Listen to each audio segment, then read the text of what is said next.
विशारिणी ने बताया कि राक्षस जिसका सिर काटता है वह उसी की बनाई हुई माया है, और जिस तोते को तुम मारने जा रहे हो वह राजकुमारी विषकन्या का प्रेमी है। नौजवान ने राजकुमारी विषकन्या और अर्घमान की कहानी सुनी तो राक्षस वरुणाग को मारने के लिए और भी उतावला हो गया। फिर भी विशारिणी ने कहा, अगर तुम उसे मारना ही चाहते हो तो यह बहुत कठिन राह है। फिर उसने एक सेब निकाला और नौजवान को देते हुए कहा, इसे खा लो, इसे खाते ही तुम एक शक्तिशाली योद्धा में बदल जाओगे। यह रास्ता बहुत कठिन है और इसे पार करने में यह सेब तुम्हारी मदद करेगा। इस माया नगरी में जब तक रहोगे तुम बिना खाए पिए कई दिनों तक जिंदा रहोगे। इसका असर तुम पर बना रहेगा।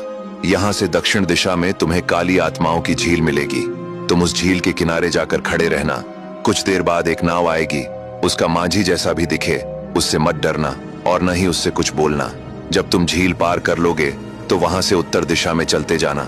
लगभग 2.5 दिन की दूरी पर तुम्हें छाया मालिनियों का देश मिलेगा। उनसे सावधान रहना, वे जितनी सुंदर हैं उतनी ही खतरनाक भी। वे इंसानों की आत्मा खाती हैं। वहां पहुंचते ही तुम किसी भी सुंदरी से कहना कि तुम उनकी रानी से मिलना चाहते हो, और रानी से मिलते ही यह सिक्का देना। उसके बाद वह तुम्हें राह दिखाएगी। युवक ने सेब और सिक्का लिया और विशारिणी को अपनी जान बचाने के लिए धन्यवाद दिया।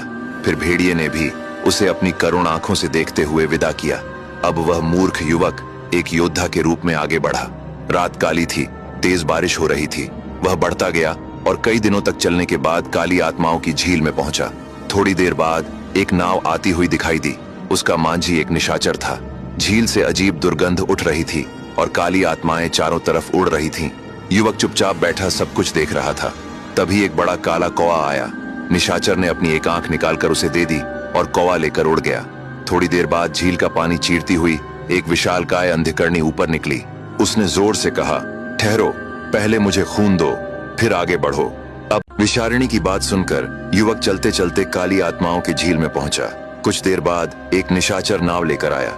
युवक उस पर सवार होकर आगे की यात्रा पर निकल पड़ा। थोड़ी ही देर में एक कौवा उड़ता हुआ आया। पिशाच ने उसे अपनी एक आंख दे दी और कौवा उसे लेकर उड़ गया। तभी अचानक झील का पानी चीरती हुई एक विशालकाय अंधकरणी ऊपर निकली। उसने जोर से कहा, ठहरो, मुझे खून दो, तभी तुम आगे बढ़ सकते हो। युवक का चेहरा भय से पीला पड़ गया, लेकिन निशाचर ने बिना हिचकिचाए अपनी कटार निकाली और अपनी हथेली चीरकर कुछ बूंदे खून की उस रहस्यमयी झील में टपका दी।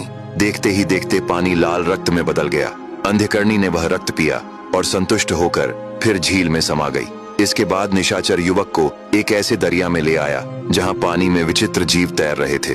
कुछ मछलियां कौं की तरह काली और भयानक थीं, कुछ चमगादड़ के जैसी डरावनी थीं और कुछ विशाल कछुए ऐसे थे कि जिन्हें देखकर ही रोंगटे खड़े हो जाएं।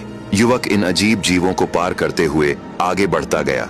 एक दिन और एक रात की यात्रा के बाद निशाचर उसे छाया मालिनियों के घाट पर छोड़कर अदृश्य हो गया। वहां से कुछ दूर चलने पर एक आती हुई बुढ़िया दिखी जो एक छोटे बिल्ली के बच्चे को लिए हुए थी। उसने कहा, बेटा तुम कौन हो? युवक ने उसे प्रणाम करते हुए कहा, माई, मैं एक मुसाफिर हूँ और मुझे यहाँ की रानी से मिलना है।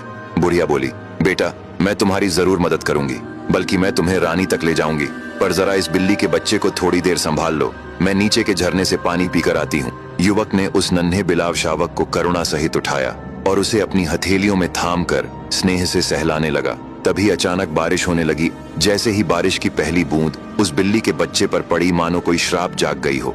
उसकी त्वचा पर काले धुएं की पतली सी परत उठी। कुछ ही क्षणों में उसका चेहरा विकृत होने लगा, आंखें लाल, दांत बाहर निकल आई और उसकी आवाज राक्षसी गुर्राहट में बदल गई। युवक यह देखकर हैरान रह गया। राक्षसी बिल्ली ने उस पर हमला कर दिया। युवक ने साहस करके उससे लड़ाई की, पर जब लगा कि वह हार जाएगा तो वह जान बचाकर भागने लगा। राक्षसी बिल्ली उसका पीछा करने लगी। तभी अचानक आसमान को चीरती हुई एक तीर आई, जैसे किसी देवता ने वरदान दिया हो, और वह तीर सीधे उस राक्षसी बिल्ली को जाकर लगा। तीर लगते ही वह घायल होकर जमीन पर गिर पड़ी। अब आगे की कहानी जानने के लिए देखिए अगला भाग।